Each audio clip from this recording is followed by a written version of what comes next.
Hello समस्त को मोर नमस्कार मु देवाशीष आपण समस्त को आज एक नुआ भिडियो रे स्वागत जनावछि। चलନ୍ତୁ आज आम देखा क्लास 5 पिला किपरि आम नवोदय विद्यालय ऑनलाइन एप्लिकेशन करवा। तो चलନ୍ତୁ भिडियोटी को स्टार्ट करवा। मैं गूगल क्रोम को ओपन करवा।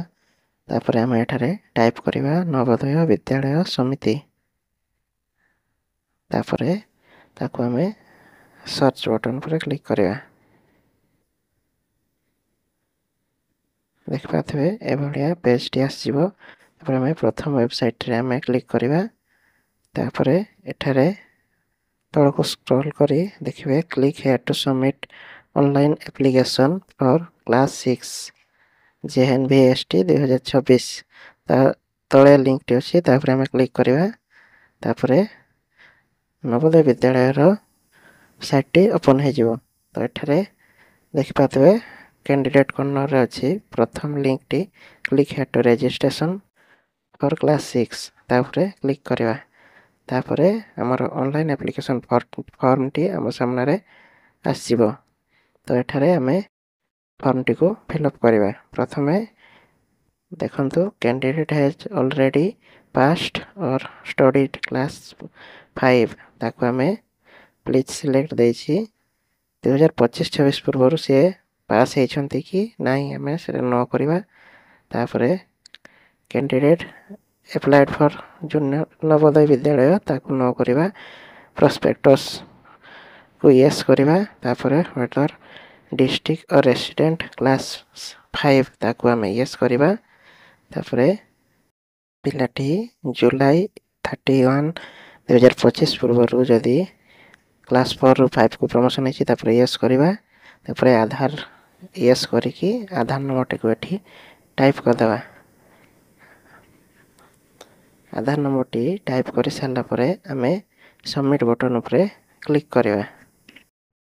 पिलाटीर आधार रजिस्टर मोबाइल नंबर रे गोटे ओटीपी जाइथिबो से ओटीपी टी को आमे एठी टाइप करवा। आपण माने पिलार आधार रजिस्टर मोबाइल नंबर रे जो ओटीपी जाइछि ताको आमे एठारे टाइप करिवे। तापर सबमिट उपरे क्लिक करिवे। सबमिट रे क्लिक कर सारा परे online application form T fill up करिया पई आपन को एठारे शो करिवो। तो एठी किछि डाटा आपन को पिलार आधार रो कलेक्शन करा जायथिबो एवं अन्य डाटा गुडी को आपन को एठारे फिलअप करिया पई पड़िबो। जेमिति एठारे स्टेट को आपन चूज करिवे। तापर डिस्ट्रिक्ट टी को चूज करिवे। तापर नेक्स्ट सिलेक्ट ब्लॉक आपन पिला पढुथबा ब्लॉक टी को आपन एठारे चूज करिवे। तापर पिला जो स्कूल रे पढुछि से स्कूल रो ना टी को एठारे टाइप कर देबे। नेम ऑफ द स्कूल जगह रे आपण पिलार स्कूल टी को टाइप कर सारिबे। तापर देख पातबे एठारे पिलार नाटी ऑटोमेटिक शो आसी जाईछि जोटा कि आधार रो डाटा टी कलेक्शन हेछि। तापर आपण एठारे मोबाइल नंबर टाइप कर देबे। जदि आपण ईमेल आईडी टी देबा पई चाहिबे आपण एठारे देई परिबे। ईमेल आईडी टी मैंडेटरी नाही। देख पातबे पिलार डेट ऑफ बर्थ मध्ये आधार रो कलेक्ट हेकि आसी जाईछि। तापर पिलार मदर नेम अछि एवं फादर नेम अछि। पिलार फादर नेम टी बाय डिफॉल्ट एठारे आसी जाईछि। हम केवल मदर नेम टी एठारे टाइप करिया पई पड़िबो। तो मु एठारे मदर पिलार मदर नेम टी टाइप कर दउछि। तापर तल को स्क्रॉल करवा। गार्डियन नेम हमको दवा पे पड़िबोनी। जदि माँ बापा को एठारे ना दिया न जाउछि तबे गार्डियन नेम दिया जिवो। तो एटा नेशनलिटी बाय डिफॉल्ट अछि। हमें आइडेंटिफिकेशन मार्क पिलार किछि आइडेंटिफिकेशन मार्क आपण देखि कि एठारे टाइप कर देबे। मु एठारे आइडेंटिफिकेशन मार्क टी को टाइप कर दउछि। तापर नेशनलिटी इंडियन बाय डिफॉल्ट अछि। देखि पातबे जेंडर बाय डिफॉल्ट आसी जाईछि। तापर पिलार कैटेगरी टी को आपण एठारे चूज करिवे। तापर एड्रेस टी मध्ये एठारे बाय डिफॉल्ट आछि। पिन कोड मध्ये आछि। तापर पिला जो मीडियम ऑफ एग्जामिनेशन जो भाषा रे पिलाटी एग्जाम देबो ताकू हम एठारे सिलेक्ट करवा। तापर नेक्स्ट रही रिलीजियन ପିଲାର ରିଲିଜନକୁ ଆପଣ ଏଠାରେ ସିଲେକ୍ଟ କରିବେ। ତାପରେ ଆପଣ ଯଦି ଚାହିଁବେ ପିଲାର ପେନ୍ ନମ୍ବରଟି ଆପଣ ଏଠାରେ ଟାଇପ୍ କରିପାରିବେ ଏବଂ ଆପାର ଆଇଡିଟି ମଧ୍ୟ ଏଠାରେ ଆପଣ ଟାଇପ୍ କରିପାରିବେ। ଯଦି ଆପଣ ଦେବା ପାଇଁ ଚାହୁଁନାହାନ୍ତି ତେବେ ଏଟା ନଦେଲେ ମଧ୍ୟ ଚଳିବ, ଏଟା ମ୍ୟାଣ୍ଡେଟରୀ ନୁହଁ।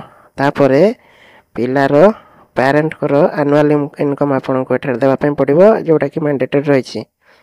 ତାପରେ ପିଲାର ସ୍କୁଲିଂ ଡିଟେଲ୍ସ କ୍ଲାସ୍ 3, କ୍ଲାସ୍ 4 ଏବଂ କ୍ଲାସ୍ 5ର ସ୍କୁଲିଂ ଡିଟେଲ୍ସ ଏଠାରେ ଆମକୁ ଟାଇପ୍ କରିବା ପାଇଁ ପଡ଼ିବ।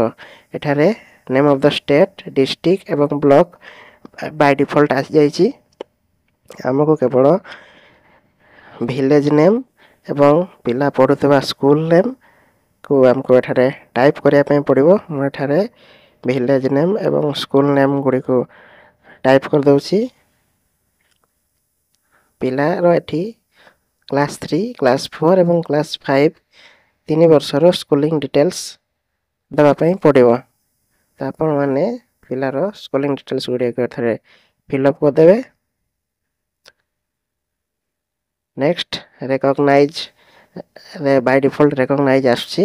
ତାପରେ ସ୍କୁଲ ଲୋକେସନଟିକୁ ଆମକୁ ଏଠାରେ ଚୁଜ୍ କରିବା ପାଇଁ ପଡ଼ିବ। ଆପଣ ଆପଣଙ୍କ ସ୍କୁଲର ଲୋକେସନ୍ ରୁରାଲ କିମ୍ବା ଅର୍ବାନ୍ ଆପଣ ଏଠାରେ ସିଲେକ୍ଟ କରିବେ।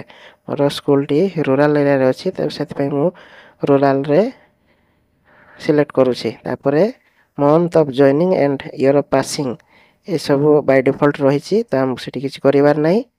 ତାପରେ ପିଲାର ଫଟୋ ଏବଂ ସିଗ୍ନେଚର ଏବଂ ଗାର୍ଡ଼ିଆନର ସିଗ୍ନେଚର ଆମକୁ ଏଠି ଅପଲୋଡ଼ କରିବା ପାଇଁ ପଡ଼ିବ। ଆପଣ ଏଠି ଦେଖିପାରୁଥିବେ ଅପଲୋଡ଼ କ୍ୟାଣ୍ଡିଡେଟ୍ସ ଫଟୋ, ତାର ଚୁଜ୍ ଫାଇଲରେ କ୍ଲିକ୍ କରିକି ଆପଣ ପିଲାଟିର ଫଟୋଟି ଆପଣ ଏଠାରେ ଆଡ଼୍ କରିବେ। ତାପରେ କ୍ୟାଣ୍ଡିଡେଟ୍ ସିଗ୍ନେଚରରେ ଚୁଜ୍ ଫାଇଲରେ ଆପଣ କ୍ଲିକ୍ କରିକି ପିଲାଟିର ସିଗ୍ନେଚରକୁ ଆପଣ ଏଠାରେ ଅପଲୋଡ଼ କରିବେ। ତାପରେ ଅପଲୋଡ଼ ପ୍ୟାରେଣ୍ଟ ସିଗ୍ନେଚର ଆପଣ ଏଠାରେ ଚୁଜ୍ କରିକି ପିଲାର ପ୍ୟାରେଣ୍ଟଙ୍କର ସିଗ୍ନେଚରକୁ ଏଠାରେ ଅପଲୋଡ଼ କରିବେ। ତାପରେ ଅପଲୋଡ଼ କାଷ୍ଟ ସାର୍ଟିଫିକେଟ୍, ଏଟା ମ୍ୟାଣ୍ଡେଟରୀ ନାହିଁ, ଆପଣ ଚାହିଁଲେ ଦେବେ, ନଚେତ୍ ତାକୁ ଛାଡ଼ିଦେବେ। ତାପରେ ସବୁ ଡାଟା ଗୁଡ଼ିକୁ ଥରେ ଚେକ୍ କରିକି ସେଭ୍ ଆଣ୍ଡ ପ୍ରିଭ୍ୟୁ ଉପରେ କ୍ଲିକ୍ କରିବେ। ତ ରେଜିଷ୍ଟ୍ରେସନ ପ୍ରିଭ୍ୟୁ ପେଜ୍ଟି ଆସିଯାଇଛି। ଏଠାରେ ଆପଣ ପିଲାର ଡାଟା ଗୁଡ଼ିକୁ ସବୁ ଠିକ୍ ଠାକ୍ ଅଛି କି ନାହିଁ ଆପଣ ଏଠାରେ ଚେକ୍ କରିନେବେ। ଯଦି କିଛି ଭୁଲ ଥିବ ତେବେ ପୁଣି ତାକୁ ଏଡ଼ିଟ୍ କରିବେ। ମୁଁ ଏଠାରେ ଆଇଡେଣ୍ଟିଫିକେସନ୍ ମାର୍କରେ a black mole on my right arm ଲେଖିଛି, ତ ଏ ଆଉ ବ୍ଲାକ୍ ମଲ୍ ଭିତରେ ସ୍ପେସ୍ ଦେବା ପାଇଁ ନଥିଲା, ସ୍ପେସ୍ ଦେଇନି, ତ ତାକୁ ମୁଁ ଏଠାରେ ଏଡ଼ିଟ୍ କରିକି ତା ମଝିରେ ଗୋଟେ ସ୍ପେସ୍ ଦେଇଦେବି। ତ ତାକୁ ମୁଁ ଏଡ଼ିଟ୍ ବଟନ୍ ଉପରେ କ୍ଲିକ୍ କରିବି।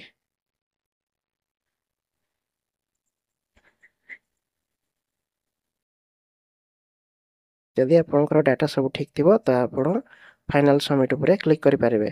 ମୁଁ ଏଠି ମୋର ଏଡ଼ିଟ୍ କରିବା ଥିଲା, ତେଣୁ ମୁଁ ଏଡ଼ିଟ୍ ବଟନ୍ ଉପରେ କ୍ଲିକ୍ କରିକି ଏ ବ୍ଲାକ୍ ମଝିରେ ଗୋଟେ ସ୍ପେସ୍ ଦେଇକି ପୁଣି ଏଠାରେ save and preview button click କରିବି। ତାପରେ ଏଠାରେ ପ୍ରିଭ୍ୟୁ ପେଜ୍ଟି ଆସିଲା ପରେ ମୋତେ ଆଉ ସବୁ ଡାଟା ଠିକ୍ ଥିଲା, ତେଣୁ ମୁଁ ଫାଇନାଲ୍ ସବମିଟ୍ ଉପରେ କ୍ଲିକ୍ କରିବି।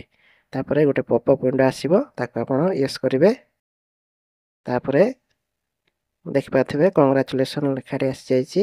ବର୍ତ୍ତମାନ ପିଲାଟିର ରେଜିଷ୍ଟ୍ରେସନ୍ ସକ୍ସେସଫୁଲ୍ ହୋଇଯାଇଛି। ଏଠାରେ ରେଜିଷ୍ଟ୍ରେସନ୍ ନମ୍ବରଟି ଆସିଛି, ତାକୁ ଆପଣ ଫର୍ଦର ପ୍ରୋସେସ୍ ପାଇଁ ତାକୁ ଟିପିକି ରଖିବେ।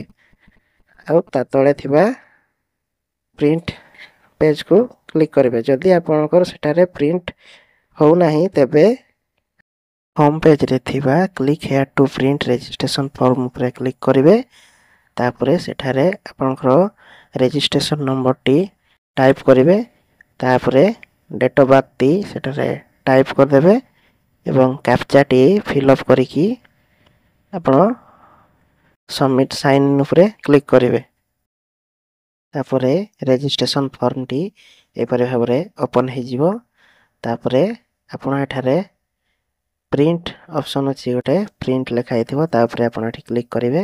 ତାପରେ ଏଇ ରେଜିଷ୍ଟ୍ରେସନ୍ ଫର୍ମଟିକୁ ଆପଣ ସେଭ୍ କରିନେବେ। ତ ଇଏ ଥିଲା କିପରି ଆମେ ନବୋଦୟ ବିଦ୍ୟାଳୟର ଅନଲାଇନ୍ ରେଜିଷ୍ଟ୍ରେସନ୍ କରିବା।